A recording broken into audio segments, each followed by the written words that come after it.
What up, world? It's your boy Mike Mizzle, the host with the most. Don't need to brag, no boast. All I do is give a toast to the real folks who done paved the way in a real way for us players to play. What's up, y'all?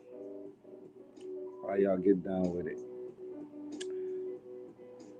Today I want to talk about deceptive programming in the mainstream media.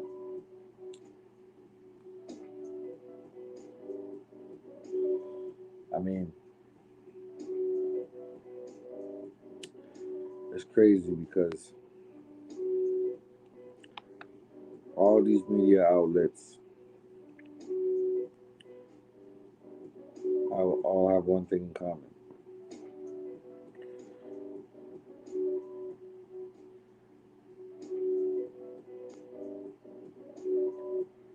They're all ran by white people, the dominant society, you know what I'm saying? So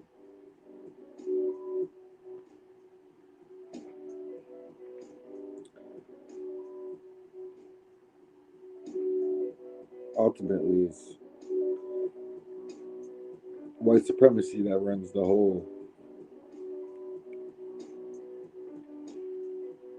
way of thinking and everything like that, right? So it's safe to say that the media is there to undermine us at all costs. So when we talk about predictive programming, or let's say deceptive programming, we gotta look at the crazy fact that Canada is going slowly into a mandatory vaccine stage where they're trying to take our inalienable rights away as human beings and make us go ahead and take this here vaccine.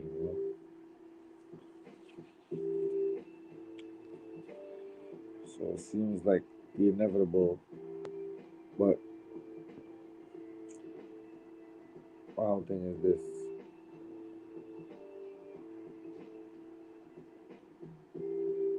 why is it that we are not at a stage of emergency like the states, yet still are pushing mandatory vaccines up here because we don't have the power as we say we do or the freedom.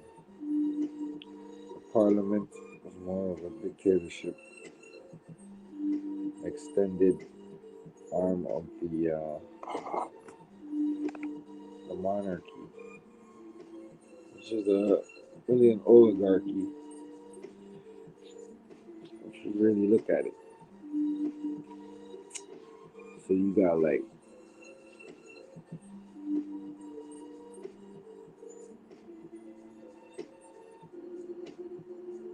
all this compiled into the reason why the government's pushing to implement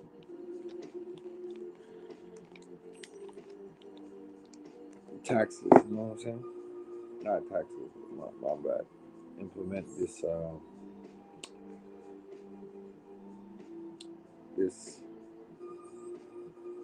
COVID 19 task force. We're going to go out and start vaccinating everyone that's of low income or vaccinated everyone period. So it's like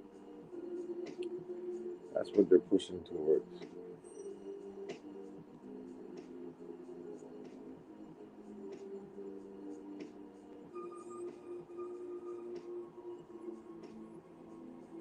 And if that's the case, then they just take away all our freedom.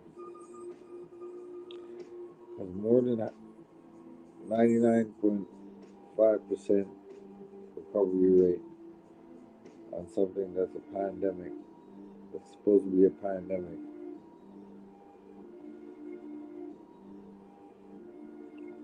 And they're skewing the numbers just like they did the election. So let's take a look at what's going on in Ontario with Doug Ford. It's already critical in Montreal, but look at Ontario. What Doug Ford got to say. A flag at half-mast for a heartbreaking first in Ontario. COVID has claimed the life of an educator at St. Francis de Sales Catholic School in Toronto. This is a woman that always had a smile on her face, no matter what issue we were dealing with, the smile was always ear to ear. The family of the 67-year-old child and youth worker has asked that her name be kept private. But that hasn't stopped people from expressing their grief. This trustee for the Catholic Board has been hearing from parents and students all day. She was a positive spirit, and that spirit, it was felt by the students and the staff members. The source says the woman tested positive last week and died this morning. 19 students from one class are now in self-isolation. This is believed to be a case of community transmission. Community transmission is out of control. This geriatrician says the current numbers show more action is needed.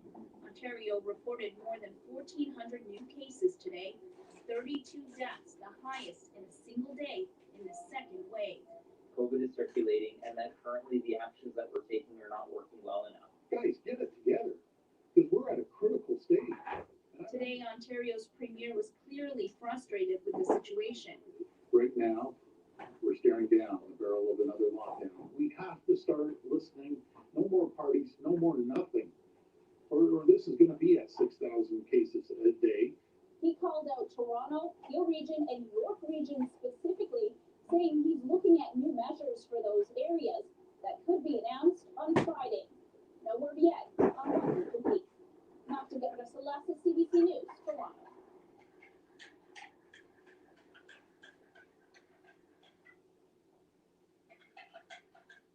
Tonight, the great milestone of the coronavirus crisis, but new hope for a vaccine. The staggering toll, the U.S. topping 250,000 deaths. Hospitalizations at record levels. Our team in the red zone with a... Now, y'all hear that? They're going in on the numbers, you know what I'm saying? Talking about the situation is getting critical everywhere. Now, I don't know if you can see the numbers like that because it's not like an election where it's just a ballot box. It's actual people getting sick. But I heard you could catch COVID more than once. So how are they really evaluating? So they're just going by the number of deaths. Okay. So it's not the number of people who contracted the virus, but the number of deaths. So if it's a flu, more than half the world's supposed to contract the virus. So the recovery rate is still where it needs to be. So why are they pushing that COVID-19 needs to be dealt with so critically? I mean, you go to the hospital and you got COVID-19, you got a bad flu. I mean, you could die from the flu. You could die from pneumonia. There was always a possibility. That was a thing back in the day, you know. So now, if this flu is really taking its toll and doing all this damage, as they say it is, all right.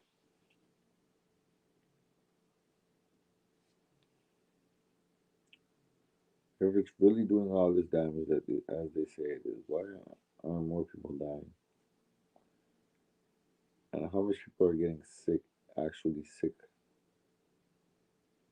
to where they have to quarantine, be well, and get sick again? Because if you take the test and you have it, and then you recover from it, it doesn't mean you can't contract the virus again. So let's look at this a little bit closer now. All these networks are promoting coronavirus. Is that Pfizer pushing all this stuff, right? Why aren't they pushing the fact that children are being rescued all over the country? Or even the fact that um, we are doing better than we should, not scaring the population so much on this whole COVID 19 thing, because at the end of the day, nobody wants COVID 19, right? Nobody wants COVID 19. Nobody's gonna sit there and be someone's muse, someone's guinea pig, so to speak. And that's what they're trying to make the black folks take the virus, because they are the ones that is more susceptible of getting the virus, because they're the ones that are in the jobs that are at the front line of where the virus would be spread. And that's the bottom line, underlying truth to the whole matter. So let's continue with this nightly news, and I'll break it down and show y'all how they manipulate and deceive you, what they predict, their programming on each and every one of these newscasts. White House warns the spread is unyielding and exponential. Listen. Pfizer announces its final vaccine results are even better than expected. 95% effective. The company applying for FDA authorization within days, plus the first at-home test approved. Is it a game changer? The major setback for the nation's largest school district, why New York City is shutting down in-person learning again. After two crashes that killed 346 people, Boeing 737 MAX now cleared to fly again. What to do if you're booked on one but don't feel safe flying? President Trump accused of a national security purge. New fallout after he fired the cybersecurity chief, whose agency called the election the most secure in American history. The Republicans not speaking out. President-elect Joe Biden's dire new warning about the vaccine rollout. The rush to get tested before Thanksgiving could give your family a false sense of security. And a surprise discovery right here in the iconic Rockefeller Center Christmas tree. This is NBC Nightly News with Lester Holt. Good evening, everyone. As we come on the air tonight, there are several major developments in the COVID pandemic crisis we need to tell you about. But none bigger than this number, 250,000. The number of people who, according to NBC News tracking, have now died in this country from the virus. Think about it, 250,000. And no amount of loss and suffering seems to be changing the trajectory. 250,000 people died in a country of 300 million people of this virus. Now, I'm no slow Joe, but 250,000 divided by 50 states is roughly what, 20,000 a state? No.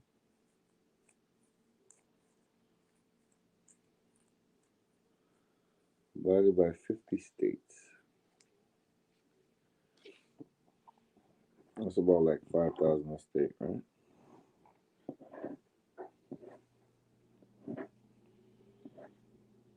All right, 5,000 a state.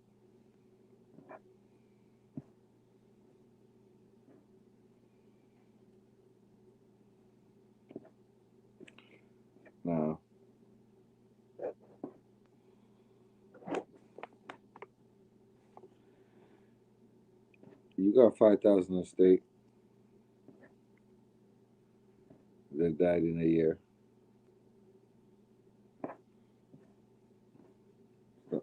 Of a country of 300 million people. You gotta ask yourself, why are they pumping this shit up like that? Because the virus, in and of itself, is something that's controlled and contained. They're just trying to give you fear tactics of what? Oh, see how bad that number sounds? Well, if you keep growing, if y'all don't listen to us, check it out. The White House task force painting an extraordinarily grim picture, warning of unrelenting spread and further deterioration. But there was more good news on the vaccine front today. We'll have more on that in a moment, but let's start with Miguel Almaguer. As a record number of Americans remain hospitalized, there is no community or corner of our nation safe from the reach of the virus. Detailing the spread of COVID, these White House Coronavirus Task Force maps, obtained by NBC News, showed the explosive growth of the virus. Top officials warn current mitigation efforts are inadequate and must be increased to flatten the curve. I think we need a uniform approach, not a disjointed, one state says one thing, the other state says another thing. With more than half the nation implementing a mix of new restrictions, states like Florida are continuing to reopen. In South Dakota, with a soaring death rate, the governor still refuses to require face coverings. I'm not in favor of mandating mask wearing. I don't believe that I have the authority to mandate that. In neighboring Nebraska, And they're right. Just the land of the free, home of the brave. You got Canada that everybody's wearing a mask. Everybody's doing what they gotta do. And look, they still contracting the virus. So don't let that mask shit fool you. That ain't gonna help you all the way. Let's continue. have publicly pled for the governor to implement a stronger mask mandate. I see people more safe than I've ever seen in my life, and they just drop so fast. And by nearly all accounts, it's going to get worse before it gets better. Some experts predict we could see upwards of 400,000 new infections a day. But the most heartbreaking number is the death toll, 250,000 now gone. Sandra Cornell lost her husband Ephraim, adored by his children. He really loved us. We both really wanted to build a family. Tonight, lives and dreams taken by the virus. Miguel Almaguer, NBC News. And as we mentioned, on the same day we're seeing that staggering number, there is some reason for hope. Pfizer releasing new details on its vaccine, saying it's even more effective and safer than they thought. Stephanie Goss now on the push to get it approved. The unrelenting virus may have met its match. Pfizer now says its vaccine is 95% effective and safe. The data just days away from being submitted to the FDA, where a vaccine advisory committee will decide whether it deserves emergency use authorization. But we want to see at the vaccine advisory committee what's all the data, because there are going to be unknowns here. The promising results, according to Pfizer, come from the ongoing phase 3 trial. More than 41,000 participants of different ethnicities and ages, finding the vaccine was 94% effective in people 65 and older.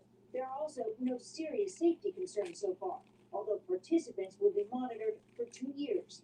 In Philadelphia today, nurses protested. Gotta roll a little joint for this. Vaccine news. I'm sure frontline workers I'm about to show y'all. the first to get it. So This ain't no real. Promising and exciting news for all of us. Wide-scale distribution will take months. The vaccine, which requires 2 doses, needs to be kept at extremely low temperatures in special freezers or packed in dry ice, creating a logistical challenge. The Secretary of Health and Human Services says Operation Warp Speed is ready to start shipping within 24 hours of authorization. There is already a federal stockpile of Pfizer's vaccine, as well as a similarly developed vaccine from Moderna. By the end of December, we expect to have about 40 million doses of these 2 vaccines available for distribution, pending FDA authorization, enough to vaccinate about 20 million of our most vulnerable. Today, there was also news on the testing front. The FDA issuing emergency use authorization for an at-home test promising to be highly accurate. A do-it-yourself kit made by Lucira that gives results in 30 minutes. It will cost $50 and require a doctor's prescription. An important development, but officials say it is just a first step towards testing at home. Well, Stephanie, as you know, when it comes to a vaccine, there is the issue of a skeptical public. What's being done to reassure folks? Well, Lester, it's certainly a concern. Governors in several states say they're setting up independent committees to analyze the data for if and when there's authorization. This is an attempt to shore up that public confidence. Lester? Stephanie Austin and Stephanie. Bullshit. With the virus surging in 50 states, that White House task force report shows much of the Midwest in the red zone, seeing unyielding and exponential spread, especially in Iowa. Ed Gutierrez is there. In Iowa, today the positivity rate reached an astounding 41%, and the state reported 40 more deaths, a record. This is an inside look at the University of Iowa Hospital in Iowa City, where COVID patient Jamie Hughes had been on advanced life support for 30 days. I would say the hardest part was being on all those machines, so many wires, so many tubes. She's in her 40s with no underlying medical conditions. I fought a physical and emotional battle, but my family fought a huge emotional battle. Earlier this year, Iowa's governor had dismissed mask mandates as feel-good measures. This week, she reversed course. When you're in an indoor public space and unable to social distance for 15 minutes or longer, masks are required to be worn. Still, some healthcare workers say the new restrictions don't go far enough. I'm worried that a partial mask mandate is a little bit too little, too late. And so, I just wish it. They talk about partial mask mandates. They well behind, man, because out here in Canada, we gotta wear masks everywhere we go. No entry, no mask. So that just gives y'all a little synopsis of what is going down out here, It's crazy, to think that we just gotta deal with a whole bunch of bullshit all the time. But I ain't got time for it, I'm cooler than Alaskans. So, you know what I'm saying? So, it's all good in the hood,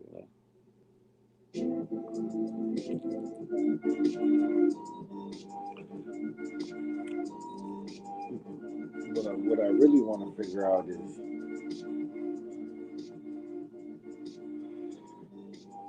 why are all these news channels all suddenly saying, oh, even Fox News saying, oh, Trump lost, and they're still in court. It's a lot to think about.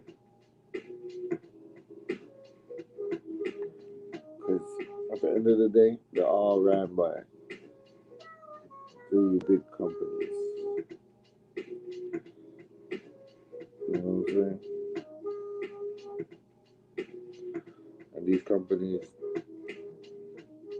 are not in the business of helping black people at all.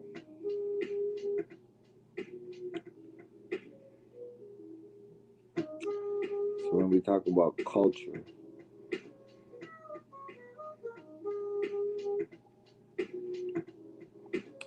and deceptive programming, we really gotta dig deep,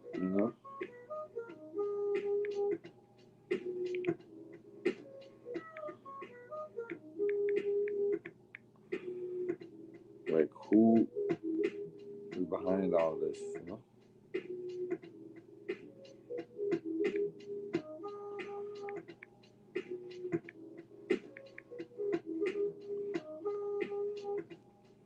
Or they got people thinking that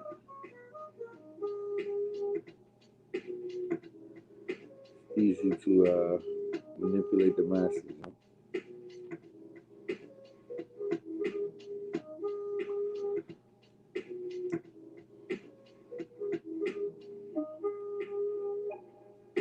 Now you got Fauci pushing this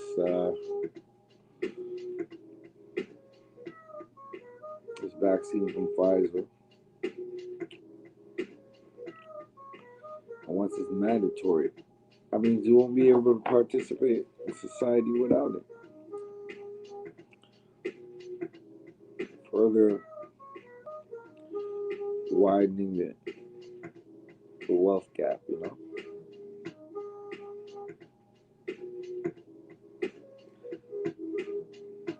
And the class systems.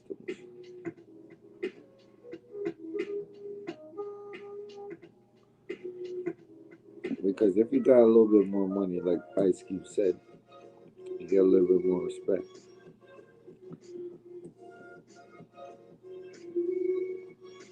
But I gotta go way beyond that, you know? I mean, you gotta go so far as to, you gotta see the shit for what it's worth, you know? There's a sick and demonic system that needs to be done away with, replaced with a system of justice, you know? Straight up and down and all the way around, man. You ain't got no time to play. Playtime is over. You know?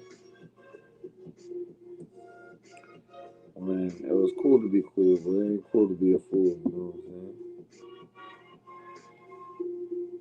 If you know what I mean.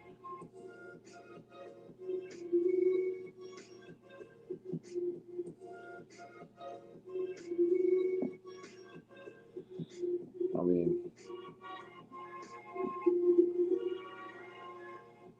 a lot of shit goes into what's going on.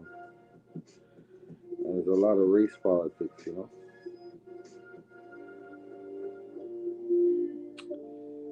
So, when it comes to identifying what needs to be changed, you gotta see the bigger picture, man.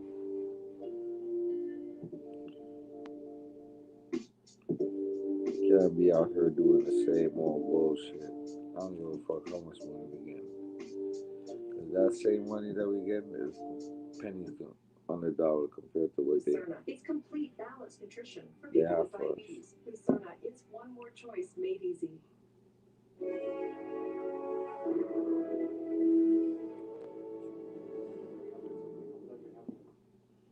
So, you know, when you talk about learning certain aspects of the game,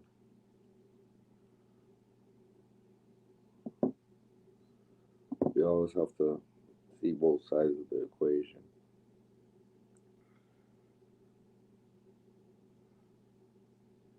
So I looked up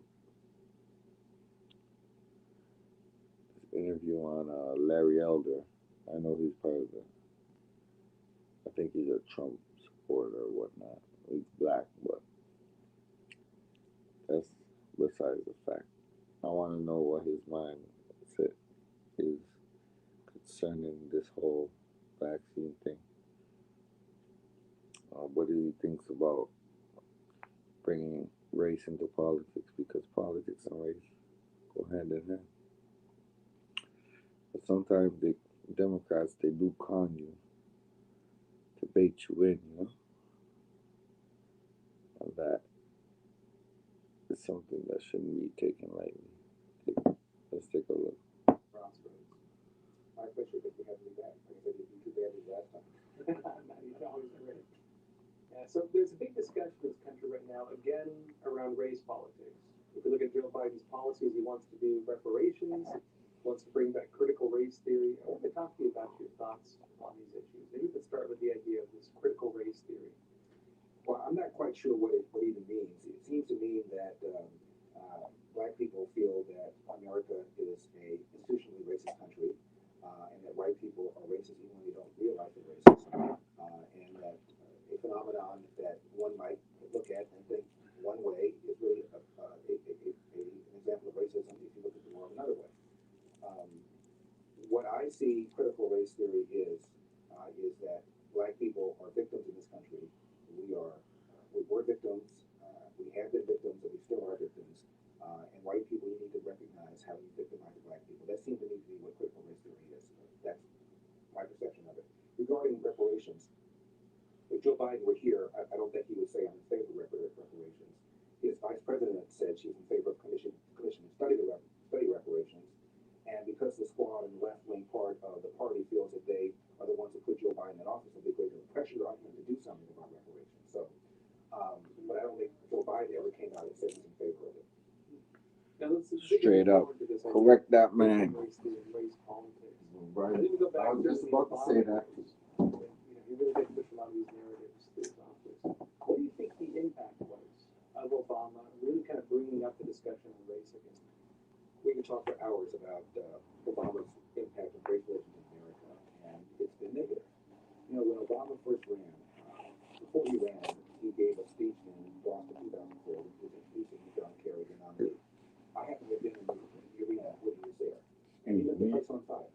And he said, "There's no blue America, there's no red America, there's just one." Well, y'all tune in to the Mac Mizzle Show. He's good looking, fresh face, black. I'm gonna keep bringing y'all that fire, you know, the real ism, you know what I'm saying? All day, every day. Pardon the, you know. I'm a little rough around the edges. And when Obama decided to run, there was a big article about his there's a story behind it. Newspaper Time. Everything. Where he brought in all his homies, we out here. Clough and Axelrod and Valerie Jarrett and all his advisors to advise him on whether or not he had run. And they discussed it for hours, pros and cons, and giving out a real perspective. Now, if racism is a major problem in America, nothing but that you're the first real serious black candidate. Straight laced. Why would you talk about race unless you don't think it's that big of a deal? Why would your advisors not bring it up unless they don't think it's that big of a deal? Valerie Jarrett is black. She didn't bring it up. Nobody brought it up because they knew at that point in America it was an insignificant factor. And Obama ran, and he knocked off Hillary, and he ends up becoming the first black president of the United States. Now, the first interview that he gave on 60 Minutes was when he was still running. He hadn't even become the front runner yet. And Steve Croft, the correspondent, said to Senator Obama, "Senator, if you don't get the nomination, will it be because of racism?" And I'm at home by myself, Josh. I sat back and I said, "This is going to be fascinating. Let me see what this dude says." And he said, "If I don't get the nomination, no, it will not be because of racism. It will be because I have failed to articulate a vision of America that Americans can embrace."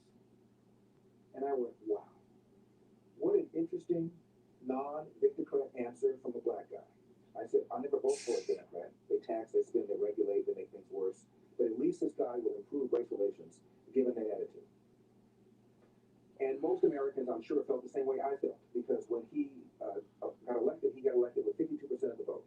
When he walked into office third week in January, Josh, he was at 67%. How'd that happen? How did you get 15 points and you haven't done squat? You just walked into Oval Office because the people who even didn't vote for him went, at least we made a statement. At least we've crossed a bridge here. And the bridge is anybody, no matter his race, no matter his or her color, creed, can become president of the United States. At least we've done that. That's why the man was at 67% when he walked in. Trump didn't get a bump like that. So what did he do? When Obama had the first opportunity to really do something that would have improved race relations, and by that I mean this, race relations have come down to, in my opinion, how black people feel about white people, Larry, got a point. how black people feel about white people. That's it. Turn Nobody this cares about Asians. Nobody cares about Hispanics. It's about how black people feel. And so the first opportunity he had to do something about this silly narrative and to tell black people they weren't victims anymore. My God, look at me. I've just become president of the United States. I got a greater share of the white vote than John Kerry did. What are we talking about here? And so it was the incident where his friend, the professor from Harvard, named Henry Louis Gates, his nickname is Skip Gates, that's how friendly they are. Skip Gates came back from vacation, forgot his door key, and broke into his own house with his driver. And the astute neighbor saw somebody breaking into a home, called 911. Don't you want the neighbors to do that? I do. She didn't know he belonged to the house. Officer shows up, very politely asks him to identify himself, come out of the house, and show me ID. And rather than do that, Gates said, "I'll come out if your mama tells me to come out," or something to that effect. The cop briefly arrested him while he's sorting things out, and now it becomes this big deal. And rather than Obama saying this, you know, I had a conversation with my friend last night, Skip Gates. I said, Skip, you're a tenured professor from Harvard, for crying out loud. The officer was doing his job. He politely asked you to come out of your house to make sure you belong to the house. Now we got a problem in the streets. A lot of young black men who, when they're pulled over, do not cooperate with the police because they believe falsely that the cops are engaging in some sort of institutional racism by pulling them over.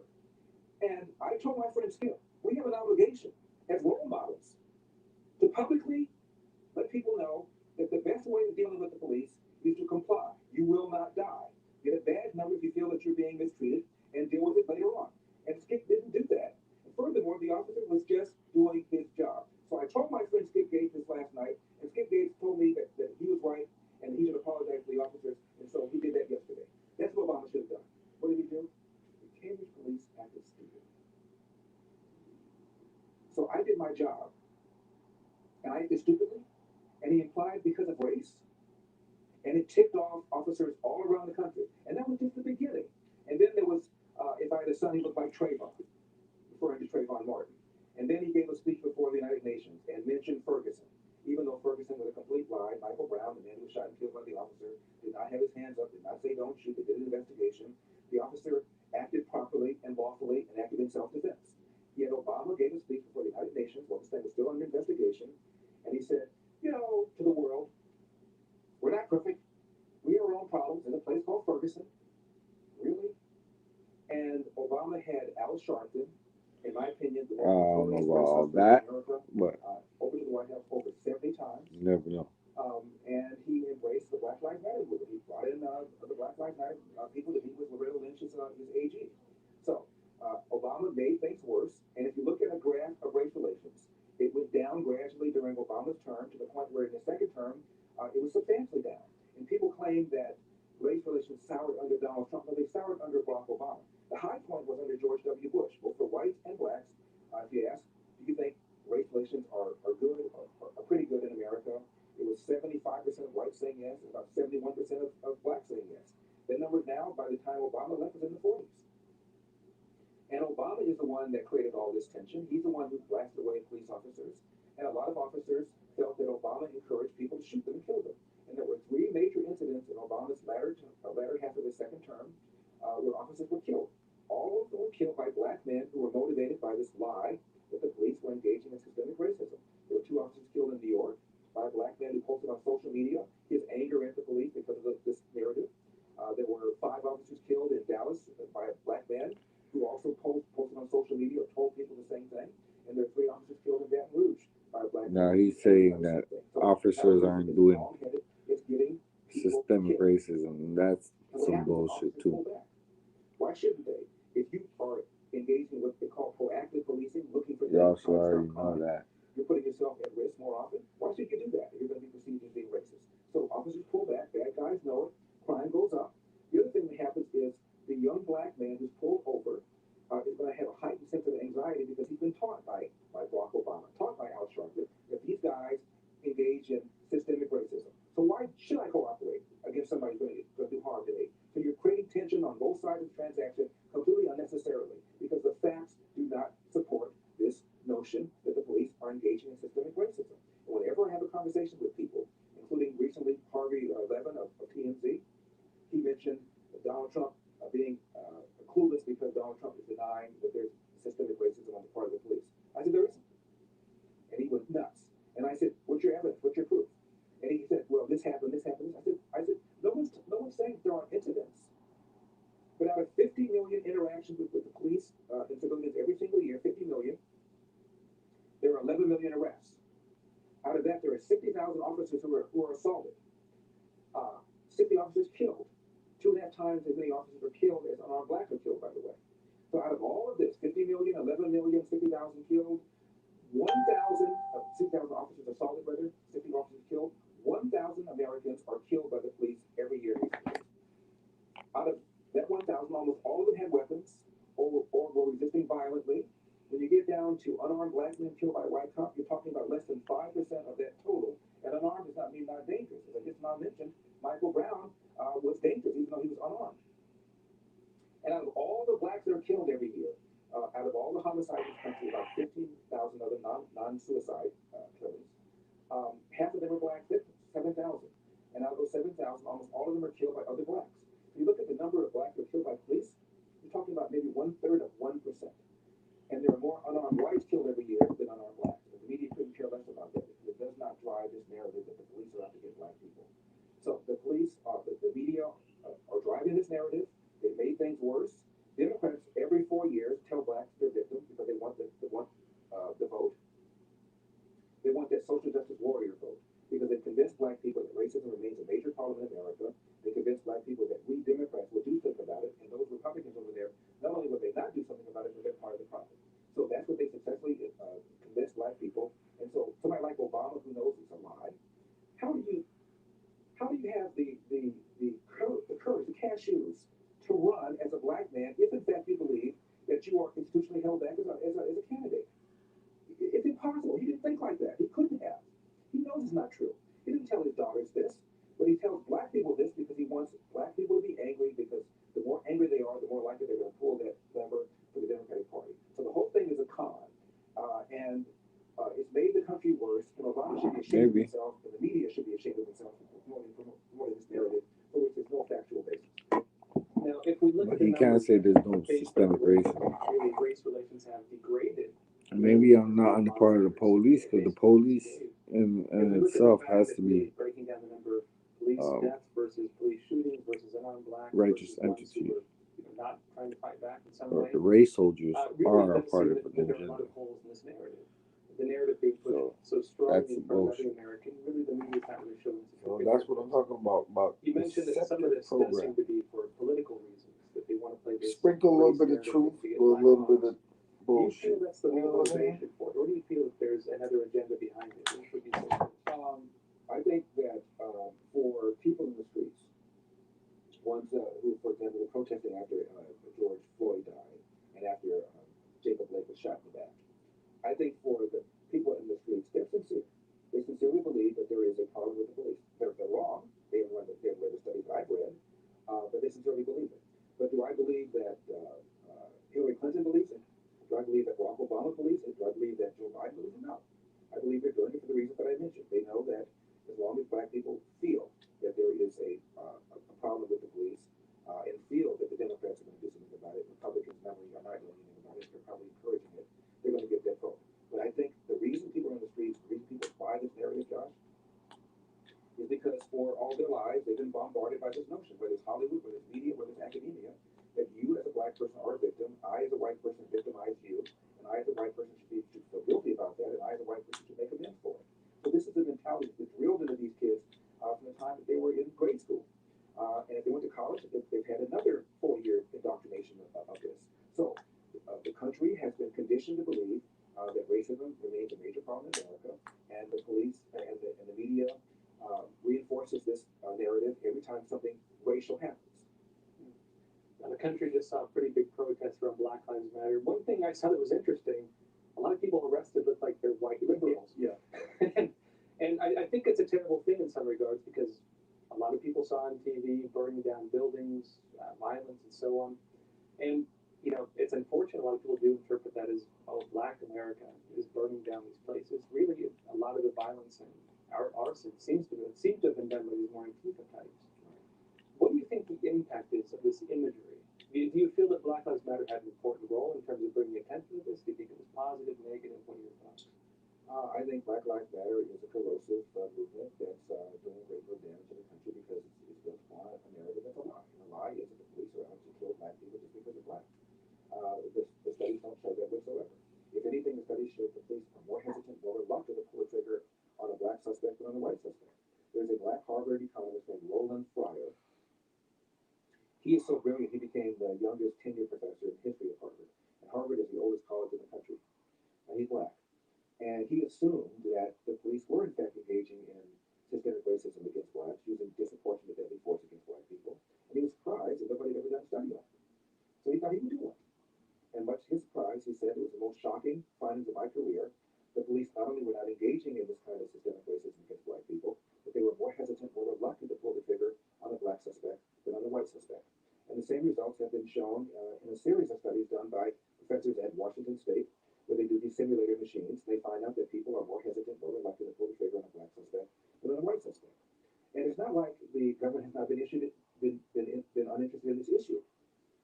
There's something since the 90s called the Police Public Contact Survey, where 60,000 Americans are interviewed by the DOJ every 3 years, and they're asked, did you have an interaction with the police last year?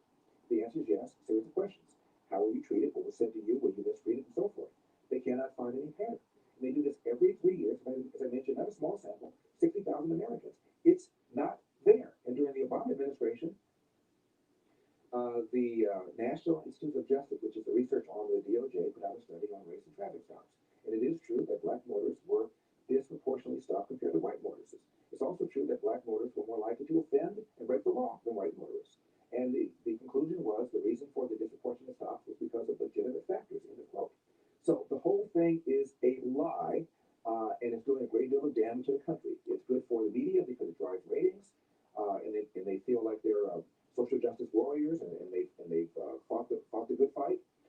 It advances the agenda of Democrat politicians, and there are a lot of people who have been sincerely brainwashed into believing it's true, so it satisfies their beliefs as well.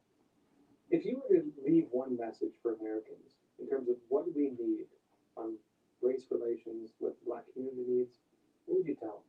This is going to sound self-serving, Josh, but I would tell them to go watch my movie, Uncle Tom. Seriously.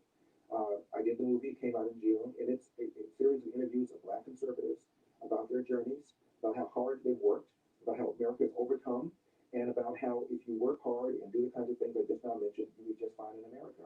And people who are liberals, who don't believe half the things I just now said, have seen the movie and have changed their view of America, and have changed their view about black America, and they've changed their view about the promise of America, because this is the land of the free, honestly. There are people who are willing to brave shark-infested waters to get over here from Cuba. The world has 7 billion people. I dare say that most of the world that's aware of America would trade places with us if they could get here. We ought to knock it off and knock off the division and recognize we have far more in common than we have apart, and let's get on with the business of being America and making America great. Now, Larry, in the U.S. right now, the vote is divided just a little bit. Now, Biden's the projected winner. He's, of course, there's still currently investigations going on, legal challenges. There's recounts. There's counts still going on. A lot of the country does not have faith in an honest outcome of this election.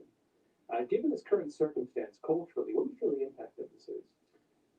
Well, it's not good. And you're right that a lot of people are going to feel, no matter what happens, that they were robbed.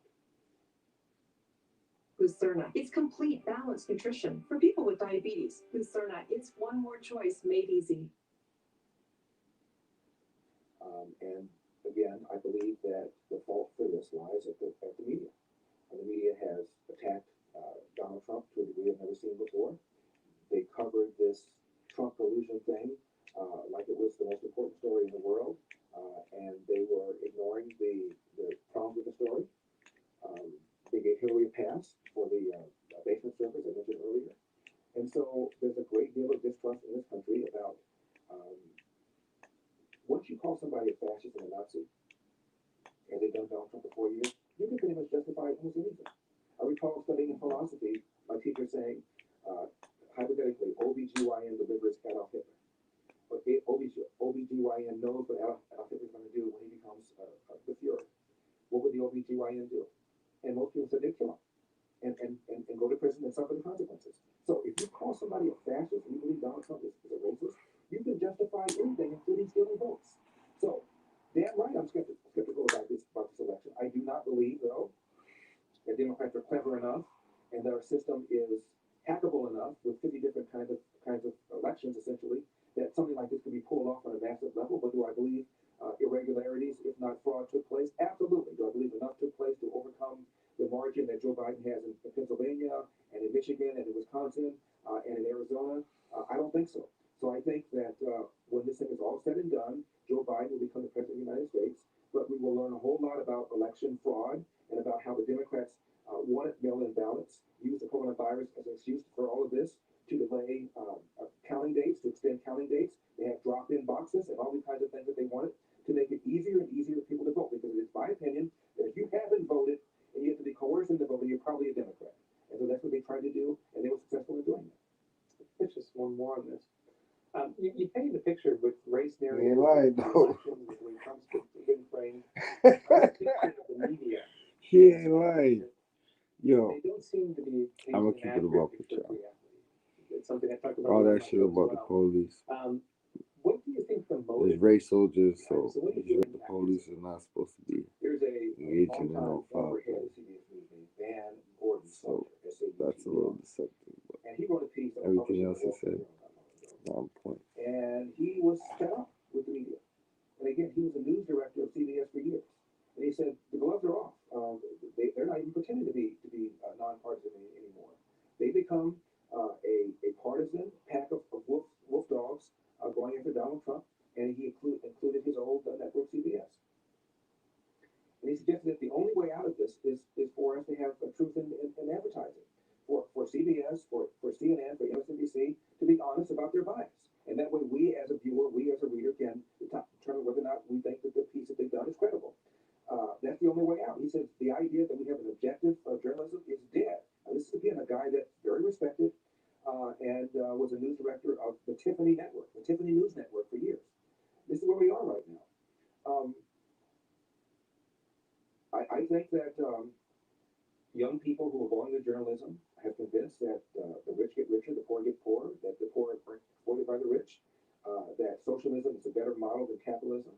Majority of Democrats believe that, by the way. They have a more favorable view of socialism than they do of capitalism. And so we are at a place now where I would urge anybody to read everything and anything defensively and make sure you have a bunch of different sources for everything. And don't trust the media. The New York Times has not endorsed a Republican for president since 1956. The Washington Post never has its entire history. So you're talking about a media that is inconsistent with half of the values of the country. A media that is pro-choice, where the country is center left on abortion. A media that wants to raise taxes. A media that believes racism remains a major problem in America. So you have a media that has views that are completely opposite of the views of at least half the country. Larry Elder, thanks again for being on Crossroads. My pleasure.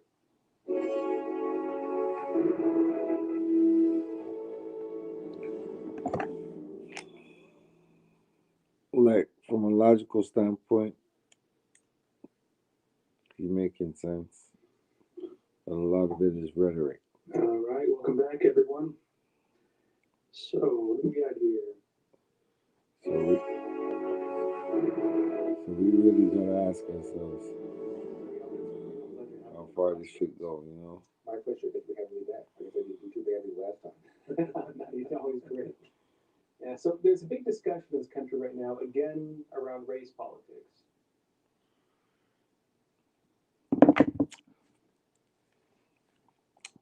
So we gotta be logical with this shit, man. This shit ain't no game, man. They want us to be out here like a chicken with our head cut off, you know? Not realizing that the shit is real thick. And it's bigger than it seems. But later on down the line, we're gonna know the truth. You know what I'm saying? Voter fraud.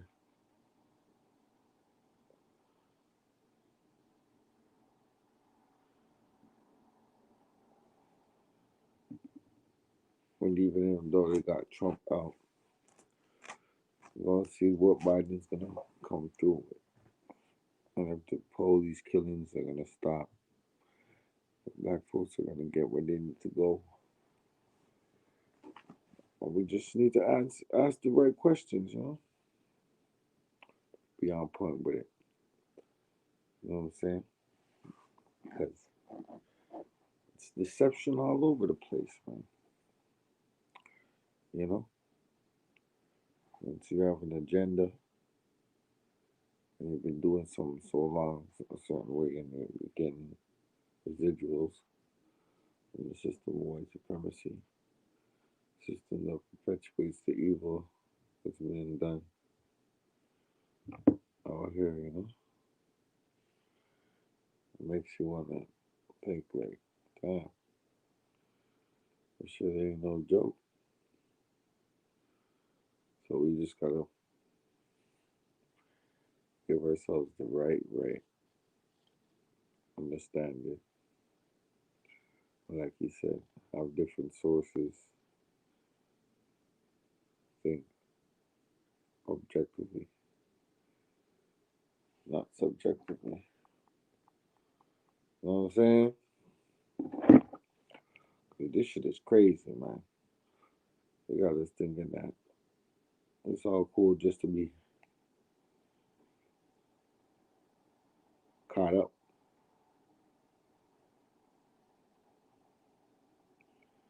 in this matrix.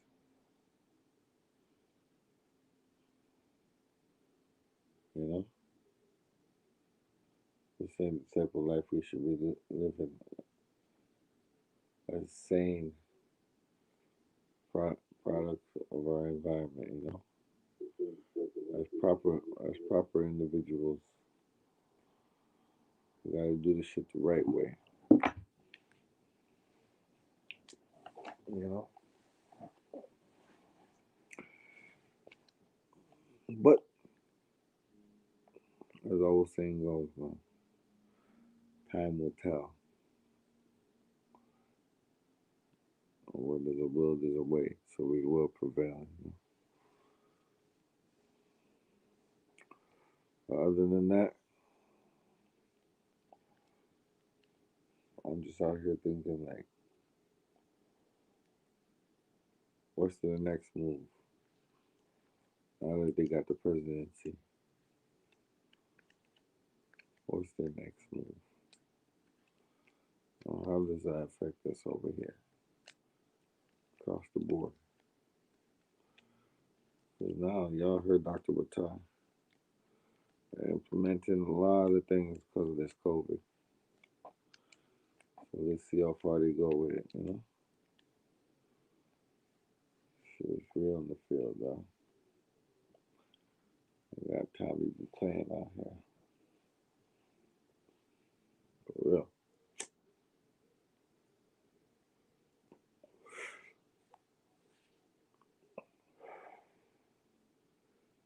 A whole lot of politics we have to address.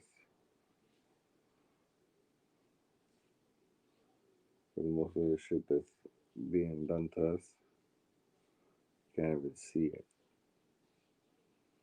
We ain't even looking for it.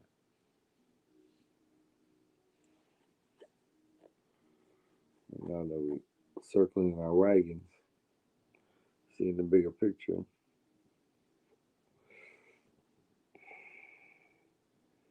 I mean, I guess it's time for us to get some stuff done, you know?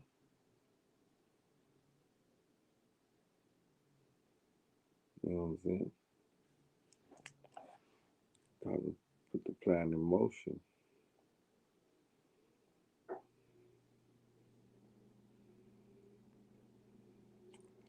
It's like, it's always going to be the same shit, you know? But time waits for no man, you know? You can't just go with the flow, you know? You always got to question shit and be like, yo, this shit don't add up, man. But at the same time, don't be too caught up in the bullshit because there is a lot of misinformation out there.